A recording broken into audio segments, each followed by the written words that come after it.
मैं बोलूं तो जब चुप हो जाइएगा आप तो बोलूंगा।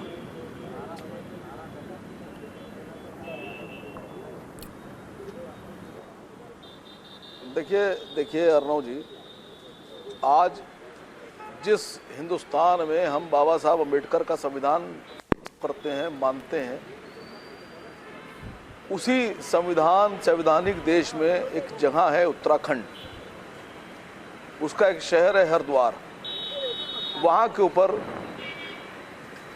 3 दिन पहले एक धर्म संसद का आयोजन किया गया और उस धर्म संसद में गेरुए कपड़े पहनकर हिंदू धर्मगुरुओं जैसी शक्ल बनाकर कुछ लोग पहुँचे और वो ऐसी धर्म संसद थी कि जिसमें धर्म की बात ही नहीं हुई। न गीता पढ़ी गई, ना रामायण पढ़ी गई, ना महाभारत, ना वेद, ना मंत्रों का उच्चारण हुआ। उसमें 20 घंटे तक लगातार सिर्फ इस बात पे डिस्कशन होता रहा, चर्चा होती रही कि कैसे मुसलमानों का मैसेकियर किया जाए, नरसंहार किया जाए। एक पूरी की पूरी मुसलमान कौम को जेनोसाइड करने की वहाँ मंशा दिखाई गई, एक प्लानिंग की गई। और हद तब हो गई कि जब 20 लाख मुसलमानों के कत्लेआम की बात की गई। और मुझे अफसोस इस बात पे हो रहा है कि जिस देश में अर्णव गोस्वामी जैसे अमीर और पढ़े लिखे लोग हैं, जिस देश में सुधांशु त्रिवेदी जैसे इंग्लिश बोलने वाले लोग हैं, उस देश में 85% हिंदुओं के बच्चों के हाथों में कलम छीनकर उनके हाथ में तलवार पकड़ाने की साजिश की गई और उनको उकसाया गया कि मुसलमानों का नरसंहार कर दो, मत डालो। चाकू, कट्टा, बंदूक, राइफल, तलवार, इसकी बात हुई उस धर्म संसद में। धर्म संसद ऐसी होती है। और अफसोस इस बात की है, सुधांशु जी यहाँ बहुत लंबी लंबी बातें कर रहे थे। जिस आदमी को वहाँ पर धर्म संसद का इंचार्ज दिया गया, जो वहाँ बोल रहा था, वो ऐसा नहीं खाली मुसलमानों का दुश्मन है, वो आपका भी दुश्मन है सुधांशु जी, और अर्णव जी आपका भी दुश्मन है वो।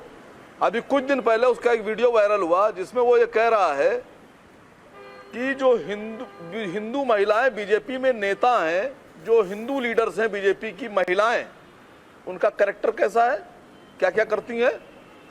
मैंने उस वक्त भी आवाज़ उठाई थी, पूरी ताकत और पुरजोर तरीके से उठाई थी कि ये जेल जाना चाहिए।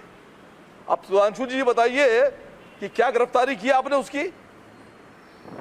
मैं भारत की सरकार से, न्यायालय से, पुलिस से ये मांग करता हूं कि जेनोसाइड वाली संसद जो की ना, ये जो जेनोसाइड वाली धर्म संसद हुई है, इसमें जो लोग शामिल थे, इन सबको जल्द से जल्द इन पर सख्त कार्रवाई करके इनको जेल भेजा जाए। ये खुले में घूमने के लायक नहीं है, ये आदमखोर मानसिकता के लोग हैं। इस पर तो बात ही नहीं करते, आप बोलने को तैयार नहीं है। और मैं तो खाली ये सोच रहा हूं कि भारतीय जनता पार्टी की वो महिला नेता हैं, उनकी लड़ाई हम लड़ रहे हैं। हम मजलिस-ए-इत्तेहादुल मुस्लिमीन के प्रवक्ता आसिम वकार, हम उनकी लड़ाई लड़ रहे हैं, महिलाओं की इज्जत और असीमता की। उनके कैरेक्टर को लेकर जो बयान दिया गया उसके खिलाफ खड़े हैं। और सुधांशु त्रिवेदी जी, आपकी पार्टी, आपके प्रधानमंत्री, आपके गृह मंत्री, आपके संसद, कोई उस पर नहीं बोल रहा है। और उल्टा भारतीय जनता पार्टी कपिल मिश्रा उसके लिए 25 लाख रुपए इकट्ठा करके दे रहे थे कि और बोलो, महिलाओं को और बुरा कहो। यह है आपका साहब कैरेक्टर और आप लोग की सोच, और यह है आपका संविधान जिस पर आप चल रहे हैं। हमारा संविधान बाबा साहब भीमराव अम्बेडकर का संविधान है, और आप लोग यति नरसिम्हानंद जैसे लोगों के संविधान की one thing comes across. कहते हैं one thing, Waqar ji, I'll get a response. Now, can I respond? No, 1 minute before you respond, I want to make 2 small observations. मैं 2 छोटी बातें कहूँगा। जैसे वकार जी ने नोटिस किया होगा, जब वो बोल रहे थे मैं बिल्कुल उनको सुना, उनको पूरा समय दिया गया। अब मैं 2 बातें कहूँगा, सुधांशु त्रिवेदी रिस्पॉन्ड करेंगे, फिर दूसरों को भी इस डिबेट में शामिल करेंगे। पहली बात, मैंने नहीं कहा, मगर सैयद असीम वकार ने कहा। याद रखें दोस्तों, I did not say it, this was said by Mr Waqar. मैंने नहीं एक्नॉलेज किया, इन्होंने खुद कबूला।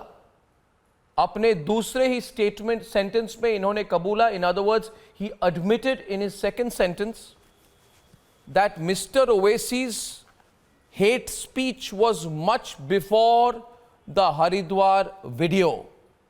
In other words, Mr. Owaisi did not respond to the Haridwar video. He was making a hate speech suo moto on his own at least 9 days before the Haridwar video.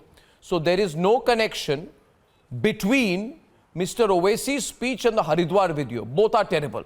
Second point is that as far as I know, and I can check, there is an FIR against the people in the Haridwar video. But has Mr. Owaisi been arrested? No. Is there an FIR against him? I'd like to know. I'd like to know. I'd like to know. Not everyone. Not Fine. everyone. No, but there should be. Should there be an FIR against Mr. Only Owaisi? one people. And the third point I'm making, and Mr. Sudhanshu Trivedi will respond to you. As far as I know, today, misguiding the country. No. 1 minute. Today, You are misguiding the country and misleading the if even Wasim Rizvi or anyone else comes and says, you know, forget it, it was taken out of context, you'll be the first to protest. But Owaisi says I was taken out of context, you say fantastic. I just don't understand this logic and this hypocrisy. Sudhanshu Trivedi is responding. The debate is open. The debate is now open. Fully debate hogi abhi. Sudhanshu Trivedi respond karenge. After that, I'm going to open the debate. Yes, please.